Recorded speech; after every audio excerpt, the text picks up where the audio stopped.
ابتدا میں ایک سوال کرنا چاہوں گا، اور وہ یہ ہے کہ ابھی حال ہی میں اسلام آباد ہائی کورٹ کے جسٹس محسن اختر کیانی صاحب نے ایک فیملی ڈسپیوٹ پر فیصلہ سناتے ہوئے اپنی ایک لینڈ مارک ججمنٹ پاس کی، جس پر ہمارے مذہبی طبقے کی جانب سے بہت شدید رد عمل آ رہا ہے، اور ان کی طرف سے یہ کہا جا رہا ہے کہ پاکستان کے اندر ایک دفعہ پھر سے خلاف اسلام قانون سازی کے لیے راہ ہموار کی جا رہی ہے۔ وہ ججمنٹ بیسیکلی یہ تھی کہ محسن اختر کیانی صاحب کا کہنا یہ تھا کہ نکاح نامے کے اندر مزید ایک کالم ایڈ کیا جائے، جس کے اندر بیوی اور شوہر دونوں کی رضامندی کے ساتھ شادی سے پہلے ہی یہ چیز ڈکلیئر کی جائے کہ شادی کے بعد جو شوہر اپنے اثاثے بنائے گا یا پھر جو بھی ملکیت جائیداد بنائے گا، تو شوہر سے طلاق کی صورت میں اور شوہر کی وفات کی صورت میں اس جائیداد میں سے 50% بیوی کو دی جائے گی۔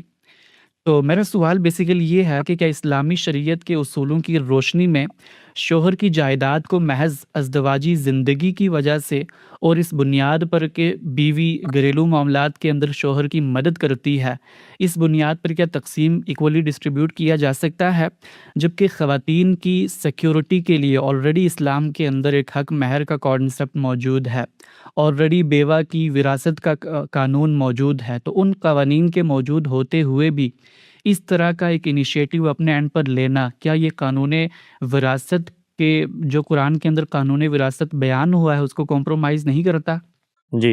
دیکھیے، کسی بھی موضوع پر اگر آپ نقد کرنا چاہتے ہیں یا اپنی تحقیق پیش کرنا چاہتے ہیں تو اس میں دو چیزیں ناگزیر ہیں۔ سب سے پہلی چیز یہ ہے کہ بحث کا دائرہ متعین کیا جائے، اور دوسری چیز یہ ہے کہ جو بھی مواقف ہیں اس میں لوگوں کی بنا استدلال کیا ہے اس کی تنقیح ہو۔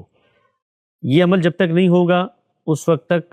کسی کی بھی بات کوئی سمجھنے کے قابل نہیں رہے گا، اس لیے کہ ایک فریق جس جگہ سے بات کر رہا ہے، جس دائرے کی بحث اس کے نزدیک یہ موضوع ہے، جو بنا استدلال ہے، اگر آپ اس کو اپریشیٹ نہیں کر رہے تو پھر آپ جو تنقید کر رہے ہیں وہ اس تک نہیں پہنچ سکتی، اور وہ جو نقطہ نظر پیش کر رہا ہے وہ آپ تک رسائی حاصل نہیں کر سکتا۔ تو میں یہ چاہتا ہوں کہ بہت مختصر انداز میں سب سے پہلے اس بحث کا دائرہ اور اس کی بنا استدلال کو طالبانہ طور پر ہم سمجھ لیں۔ سب سے پہلی چیز یہ ہے کہ جب یہ بحث کی جاتی ہے کہ ہمارے ہاں شادی کے بعد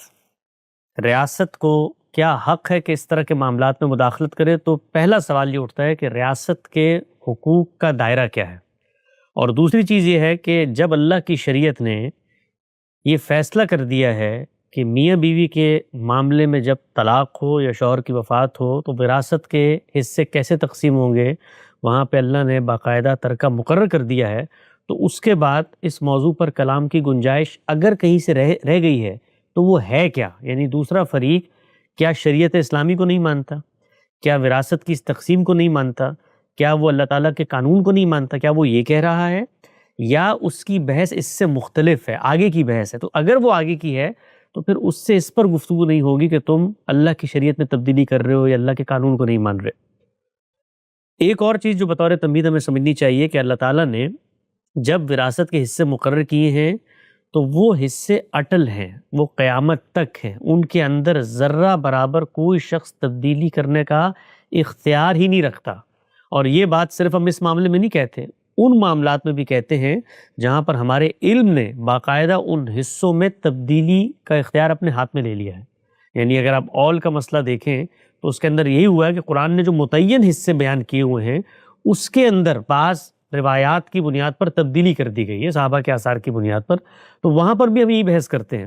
کہ قرآن مجید کے حصوں کو چھیڑنے کی کسی کو اجازت نہیں ہے۔ یہ اللہ تعالیٰ نے بتا دیا ہے کہ لا تدرون ایہم اقرب لکم نفعا، تم نہیں جانتے تھے کہ بلحاظ منفعت کون تم سے قریب تر ہے۔ یہ حصے اللہ نے اسی لیے مقرر کر دیے ہیں،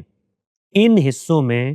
کوئی تبدیلی تا قیامت نہیں ہو سکتی، یہ طے شدہ بات ہے۔ بیوی کا متعین حصہ ہے،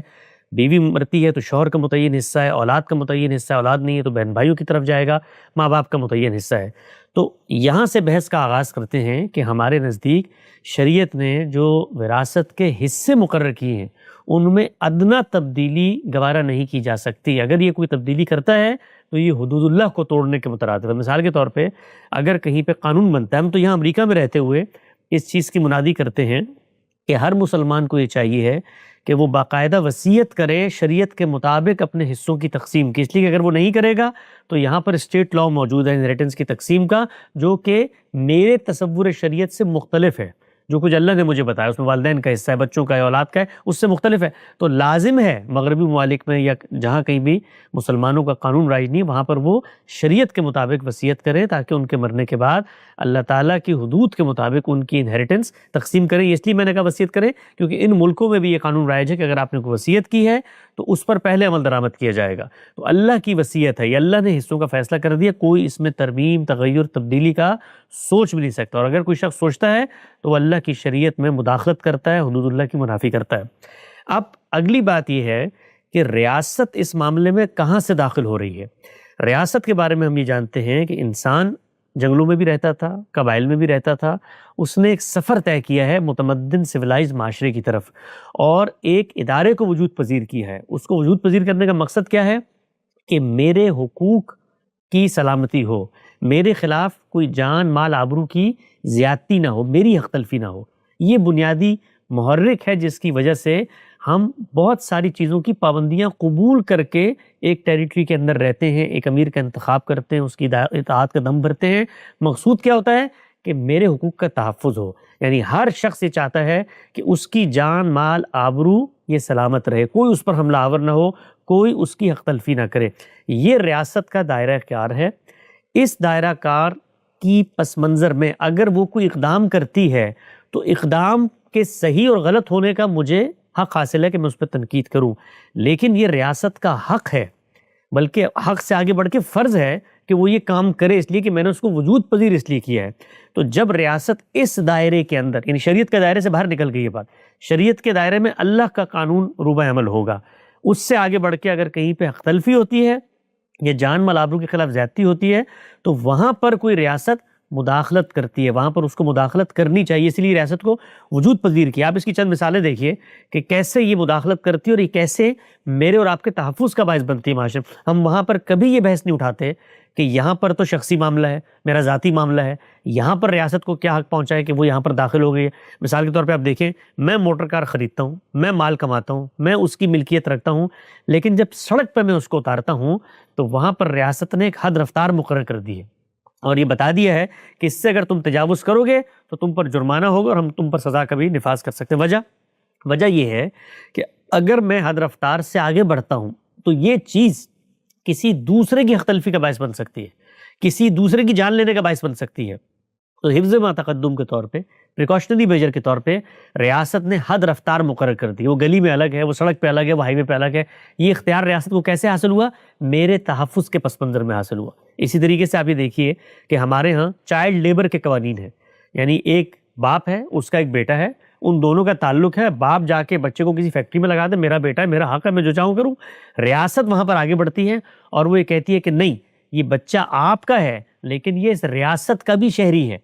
اس ریاست کا بھی حصہ ہے، لہٰذا معاشرے کے اندر اگر کوئی تعدی کسی ایک فریق کے خلاف ہوگی تو ریاست اس کی طرف سے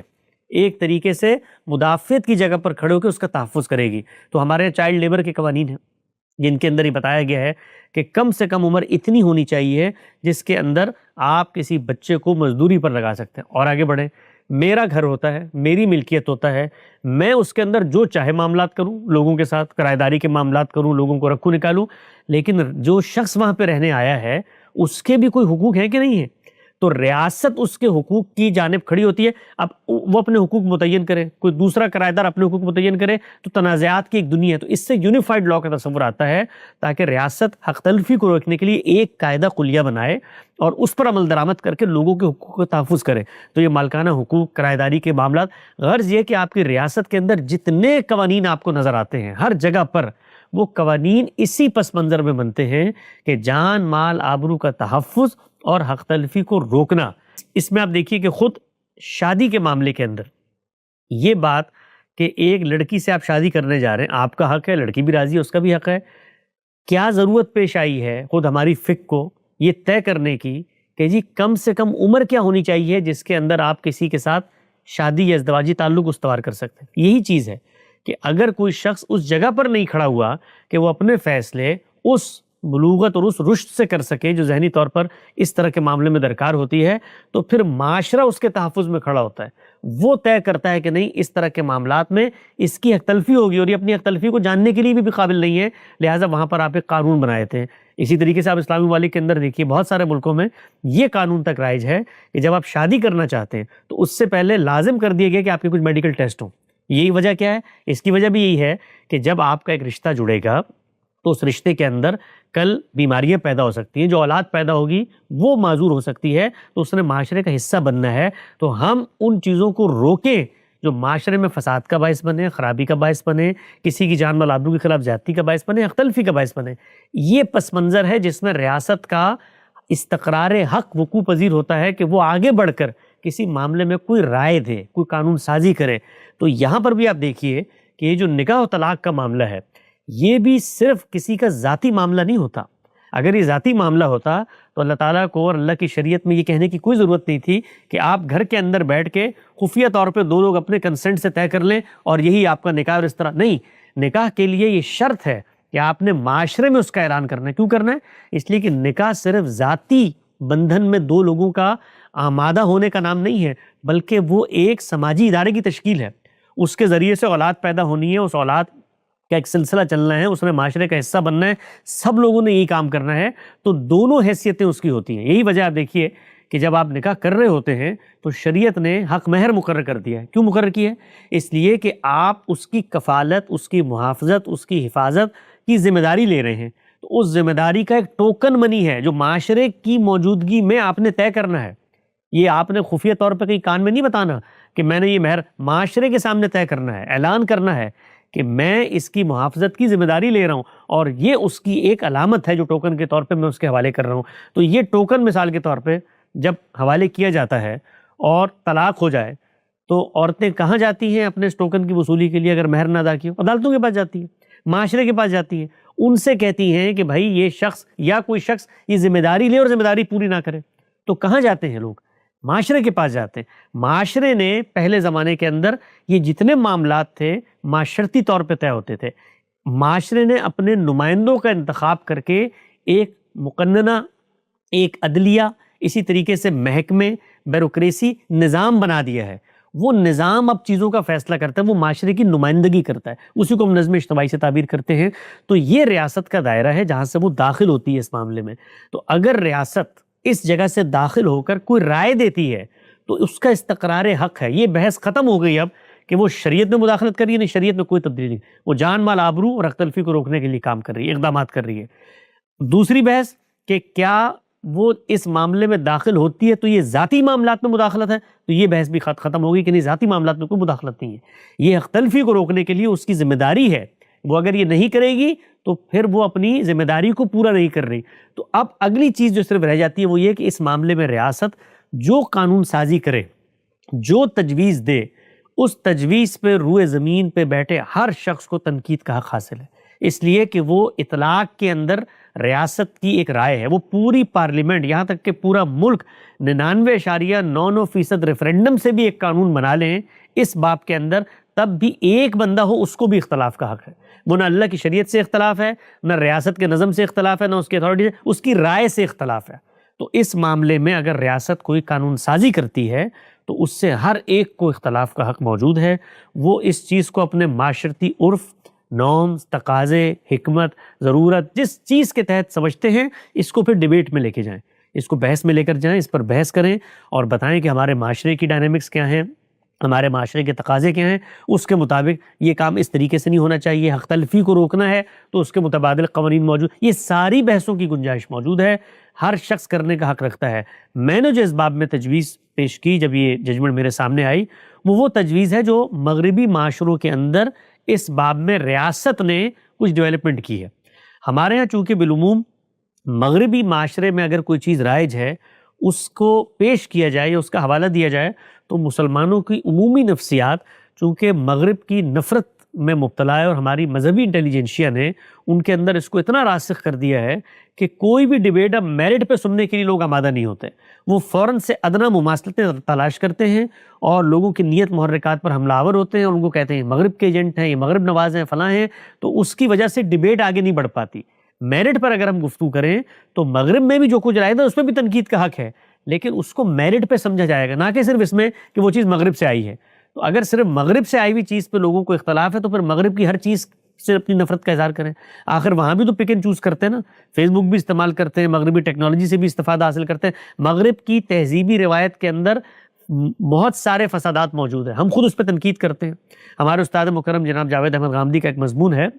اسی مغربی تہذیب کے عنوان سے، اس میں انہوں نے پن پوائنٹ لسٹ کر کے چیزیں بتائی ہیں کہ بھائی اس تہذیب میں اور مسلمان جس دین کو مانتے ہیں جب اس پہ عمل پیرا ہوں گے اس سے جو معاشرت پیدا ہوگی، اس سے جو تہذیب پیدا ہوگی، اس میں کیا اختلاف ہے۔ تو ہم یہ بتاتے ہیں کہ حفظ فروج کے معاملے میں مغرب سے ہمارا اختلاف ہے، حفظ مراتب کے معاملے میں مغرب سے ہمارا اختلاف ہے، امر بالمعروف و نہی عن المنکر کے بارے میں مغرب سے ہمارا، تو اختلاف اپنی جگہ پہ ہوتا ہے۔ لیکن کوئی چیز اگر کسی قانونی پس منظر میں، معاشرتی پس منظر میں ڈیولپ ہوئی ہے، اس کو پیش کیا جاتا ہے تو اس کا جائزہ لینا چاہیے ہمیں۔ آخر اس وقت ہمارے ملکوں کے اندر یہ جو ملوکیت کا دور ختم ہوا اور یہ جمہوریت کا پودا لگا، یہ کہاں سے پیدا ہوئی؟ مغرب سے پیدا ہوئی نا۔ آج بھی آپ ملک میں بیٹھے ہوئے، وزیر اعظم ہے، صدر الیکشن ہے، یہ ساری سوشل سائنسز کی ڈیولپمنٹ یہاں ہوئی، یہاں کو ہم نے وہاں اپنایا، اس کے نتیجے میں معاشرہ آگے بڑھا۔ تو اس طرح کی چیزوں کو میرٹ پہ دیکھنا چاہیے۔ اب یہاں پر جو چیز موجود ہے وہ کیا ہے؟ وہ یہ ہے کہ جب آپ شادی کرتے ہیں تو شادی کرتے وقت آپ نے یہ فیصلہ کرنا ہے کہ آپ جس شخص کو اپنے پاس لے کر آ رہے ہیں وہ آپ کا رفیق حیات ہے، وہ آپ کا شریک سفر ہے، اس نے اب خاندان کی ذمہ داریاں اٹھانی ہیں، اس نے آپ کو معاشی طور پر فراغت دینی ہے کہ وہ گھر کے معاملات کو دیکھے اور آپ باہر کے معاملات کو دیکھیں، یا وہ خود اس معاشی عمل کا حصہ بن رہا ہے جو دنیا کے اندر ڈیولپمنٹس ہوئی ہیں۔ اس پس منظر میں اگر کوئی عورت میرے گھر پہ آتی ہے اور گھر پہ آنے کے بعد وہ 5 سال 10 سال 20 سال گزارتی ہے اور اس کے بعد صورتحال یہ بنتی ہے کہ نباہ نہیں ہو رہا، طلاق کا وقت آ گیا ہے یا شوہر کی وفات ہو گئی ہے، تو کیا یہ چیز کہ جیسے ہی شوہر کی وفات ہو اور ایک شخص کا ایک اتنا لمبا عرصہ آپ کے ساتھ گزر چکا ہو جس میں آپ نے چیزیں خریدی ہوں، پراپرٹیز بنائی ہوں، اثاثے بنائے ہوں، آپ لوگوں نے دونوں نے مل کے کیریئر میں ترقی حاصل کی ہو، اس سے ایک دنیا بنی ہو، اور یہ دنیا ہر شخص جانتا ہے کہ جب ایک رشتے میں دونوں لوگ بنتے ہیں تو دونوں کی کنٹریبیوشن سے بنتی ہے۔ وہ کنٹریبیوشن ایک کی معاشی ہو تو دوسرے کی نفسیاتی ہوتی ہے، دوسرے کی اور 10 پہلوؤں سے ہوتی ہے کہ وہ بچوں کو سنبھال رہی ہے، وہ آپ کے گھر در کے معاملات دیکھ رہی ہے۔ تو اگر یہ صورتحال ہے اور اس میں خاتمہ ہو جاتا ہے تو اس خاتمے کی صورت میں کیا اس کو جو کچھ شادی کے بعد بنا ہے اس سے یکسر محروم کر دینا چاہیے؟ یہ سوال وراثت کی تقسیم کا سرے سے سوال ہی نہیں ہے۔ یہ سوال دنیا کے اندر جو معاملات پیش آ رہے ہیں، لوگوں کی زندگی کے اندر جو چیزیں پیش آ رہی ہیں، احوال پیش آ رہے ہیں، ان کے بارے میں قانون سازی سے اس کا تعلق ہے کہ اگر اس کو یکسر محروم کر دیا جائے، یہ جو کچھ ڈیولپمنٹ ہوئی تھی، تو کیا یہ اس کی حق تلفی ہے؟ کیا یہ اس کے ساتھ زیادتی ہے؟ ہم یہ دیکھتے ہیں، آپ یہ دیکھیے دنیا بھر میں، خود ہمارے معاشروں میں آپ دیکھیے کہ جب طلاق ہوتی ہے یا جب شوہر کی وفات ہوتی ہے تو یہ واقعہ ہے، اور یہ جو قانون سازی یہاں پر ہوئی ہے یہ ایک دن میں نہیں ہو گئی ہے، یہ لوگوں کے سماج کے تعاملات اور نظائر کو دیکھ کر یہ انسان نے چیز اخذ کی ہے۔ تو ہمارے یہاں ہوتا کیا کہ جب طلاق ہو گئی تو اس کے بعد کہاں جائے گی بیوی؟ نکل کے والدین کے گھر پہ جائے گی یا بھائیوں کے گھر پہ جائے گی، یعنی کوئی زندگی نہیں ہوتی اس کی۔ اس کے پاس یہ حق بھی نہیں ہوتا کہ وہ جس گھر میں اس نے 20 سال 30 سال گزارے ہیں وہاں پر ہی بیٹھی رہے، اس کو نکلنا ہوتا ہے وہاں سے۔ کیوں نکلنا ہوتا ہے؟ وہ گھر اس نے بنایا ہے، اس گھر میں اس کا خون پسینہ شامل ہوتا ہے۔ تو اگر اس کو بے آسرا بے یار و مددگار چھوڑ دیا جاتا ہے تو کیا ریاست کا یہ حق نہیں بنتا کہ وہ اپنے ایک شہری اس ریاست کے اندر موجود ایک سماجی ادارے اور ایک فریق کی جانب کھڑے ہو کر یہ گفتگو کرے کہ اس کی حق تلفی نہیں ہونی چاہیے ہے، اس کے خلاف زیادتی نہیں ہونی چاہیے، چنانچہ انصاف سے معاملات کو دیکھے اور کہے کہ جو جب سے یہ آئی ہے، جو مشترکہ طور پر دونوں کی باہمی مداخلت سے کوئی ڈیولپمنٹس ہوئی ہیں، اس کے اندر ایک جائز معقول حصہ اس کو دینا چاہیے۔ اس میں نصف کی بات، 50%، یہ سب اطلاقی باتیں ہیں۔ خود یہاں امریکہ میں جو قوانین رائج ہیں وہ اسٹیٹ کے لحاظ سے مختلف ہیں، کہیں پہ نصف کی بات کی جاتی ہے، کہیں پہ عدالت طے کرتی ہے اثاثوں کو دیکھ کر کہ اثاثے کس نے کیسے بنائے، وہ سب چیزیں سرکمسٹانسز طے کرتے ہیں۔ لیکن اگر یہ کوئی ریاست کام کرتی ہے تو یہ کام اصل میں اپنے شہری اور ایک فریق کی تحفظ کے لیے ہوتا ہے، اور اس کا اس کو حق ہے، اس کا شریعت میں مداخلت سے کوئی تعلق نہیں ہے۔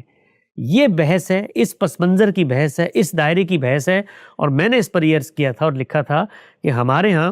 عام طور پر یہ سمجھا جاتا ہے کہ جی اس طرح کی جب آپ شرائط داخل کر دیں گے تو اس سے نکاح کا ادارہ بڑا مجروح ہوگا، لوگ شادی نہیں کریں گے، تو اب پھر بحث اس دائرے میں کریں۔ نہ شریعت کی اختلفی کی بحث ہے، نہ ریاست کے قانون سے تجاوز ہونے کی بحث ہے، حکمت اور تدبیر کی بحث ہے۔ آپ بھی 10 تجویزیں رکھیں کہ اس سے نکاح مشکل ہوگا، پھر دوسری جانب سے بھی لوگوں کو بات کرنے کا حق ہوگا کہ یہ نکاح اگر آپ نے اس چیز کا نام رکھا ہوا ہے کہ دو لوگ اٹھیں جذباتی طور پہ ایک بندھن میں بندھے اور جنسی تعلقات کو لیگلائز کرنے کا نام نکاح ہے، تو ہمارے معاشرے کے اندر جا کر آپ دیکھیں جو اس وقت طلاق کا ریشو ہے، یہ شرائط تو نہیں موجود نا، تو پھر کیوں طلاقیں ہو رہی ہیں؟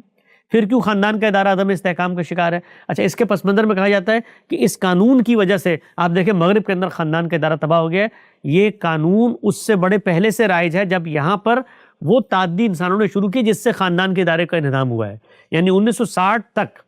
آپ یہ دیکھیے کہ اس مغربی معاشرے میں، امریکہ کی مثال لے لیں، یہاں پر 88 سے 90% خواتین جن کی 20 سال سے زیادہ عمر ہوتی تھی وہ شادی کے بندھن میں بندھی ہوتی تھی۔ یعنی مسیحیت کے ہاں اس کا کوئی تصور ہی نہیں تھا کہ آپ شادی سے پہلے اس طرح سے گرل فرینڈ اور بوائے فرینڈ بن کے رہ سکتے، کوئی تصور نہیں تھا۔ اور یہ 1960 تک اس معاشرے کے اندر یہ چیز رائج تھی کہ 90% خواتین جو 1940 میں پیدا ہوئی، 1960 میں 20 سال کی ہوئی، وہ شادی کے بندھن میں بن چکی تھی۔ 1960 کے اندر کچھ تبدیلیاں آئیں اور وہ الگ تبدیلیاں ہیں، ان کے الگ محرکات ہیں۔ فیمنزم کی تحریک اٹھی، یہاں پر جو مذہب سے نفرت کا ایک نہاد تھا بڑے پس منظر میں، اس سے لوگ بالکل برانگیختہ ہو گئے۔ اس کے بعد وہ دوائیاں ایجاد ہوئی جو مانع تولید ہوتی ہیں، جن کے نتیجے میں آپ کے ہاں حمل نہیں ٹھہرتا، ان کی ایجاد ہو گئی۔ تو 10 اور سماجی وجوہات ہیں جس کی وجہ سے گرل فرینڈ اور بوائے فرینڈ کا تصور یہاں پر پیدا ہوا، لیکن ابھی بھی یہاں پر خاندان موجود ہیں، ہزاروں لاکھوں کروڑوں کی تعداد میں لوگ یہاں پہ رہتے ہیں۔ مغربی معاشرے کی جو تصویر ہمیں عام طور پہ دکھائی جاتی ہے فلموں سے اور ڈراموں سے، اور اس طرح سے مذہبی لوگ جو ایک تھوڑی کہانی سازی کرتے ہیں، اس سے بالکل مختلف ہے۔ آپ یہاں پر آئیے، میں جس علاقے میں رہتا ہوں یہ پورا کا پورا ٹیکساس اسٹیٹ ہے، کوئی تصور نہیں ہے۔ یعنی یہاں پر گالی سمجھا جاتا ہے اس طرح کی چیز کو۔ خاندان آباد ہیں، ان کے یہاں بچے ہوتے ہیں، رشتوں کا تقدس ہے، لوگ چرچ جاتے ہیں، اپنے خدا سے ان کے تعلق کا اظہار کرتے ہیں، اور یہاں پر وہ قوانین رائج ہیں۔ اور